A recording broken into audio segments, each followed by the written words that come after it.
Okay, let's do it, let's do it. Smoke. And you want it just softer drifting through. Here we go now. My name's Jason Bell and I'm a photographer based in London and New York.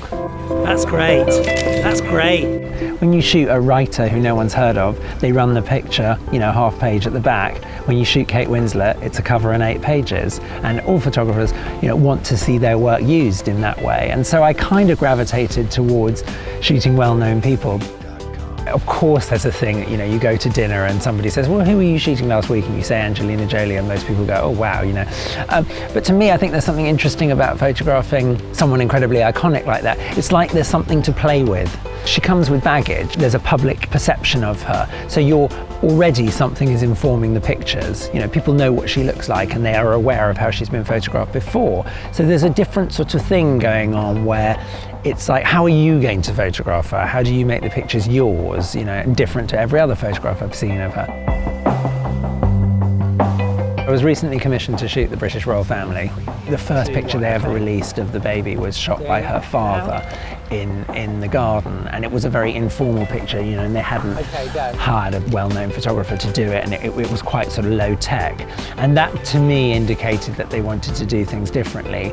And then when I researched all the sort of christening pictures in the past, there's a lot of red velvet and a lot of heavy lighting, and that felt very sort of old-fashioned. And to me, they feel fresher and more modern. My main decision was really, no heavy red velvet, a slightly more relaxed pose, and I wanted really you to look at the pictures and not be sure if they'd been lit at all. The idea was that you had this sort of warm afternoon sunlight just pouring into the room, which felt like very happy light to me for a sort of happy occasion. So after that first shoot, they called again and said, we'd like to do another picture, which is, it's always a lovely thing to happen when somebody rings again. You think, okay, well, they were pleased. We did some stuff outside and I saw this window and I just immediately thought, wow, that window, it doesn't look like a palace.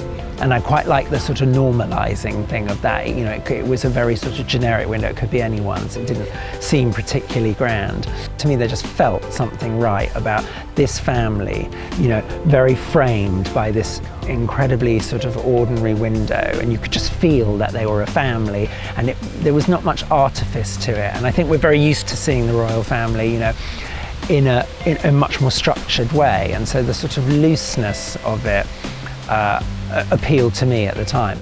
Probably the most challenging shot I ever did was photographing Johann Reuter, who's a famous opera singer, on an iceberg. And what they don't tell you about icebergs is they move, and they don't just slide, they rotate.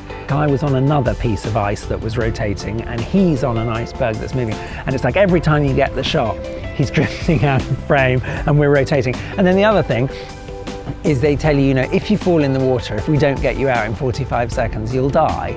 So you're in a kind of really quite a dangerous situation. I think if I could give one piece of advice, it would really be to try and get your portfolio to say one thing very clearly, and avoid the temptation to be all over the place. There's a funny thing that photographers usually don't admit, and I probably shouldn't say, but we are a function of the work that we are asked to do. And it's very easy after the fact to go, well, it was always my plan to do this and do that. But actually, it does require often somebody phoning you up and saying, I want you to do this. And you sort of think, huh. And then it's what you make of it. I'm going to run with that, or I've had this idea.